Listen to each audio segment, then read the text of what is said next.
Herkese merhaba arkadaşlar, kanalımıza hoş geldiniz. Afra Saraçoğlu uçakta paylaşım. Son olarak Yalı Çapkını dizisinde rol alan Afra Saraçoğlu uçakta verdiği post takipçilerin beğenisine sundu. Yalı Çapkını dizisinde 3 sezon boyunca Seyran karakterine hayat veren Afra Saraçoğlu, oyunculuk performansıyla yanı sıra kariyeriyle sık sık medyanın gündeminde oluyor.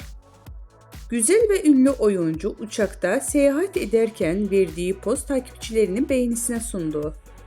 Zaman zaman doğal hallerini gözler önüne seren Afra Saraçoğlu bu kez uçakta yüz maskesi yaptı. Kulaklığında kulaklık, yüzünde maskeliyle poz veren ünlü oyuncu paylaşımı büyük ilgi gördü.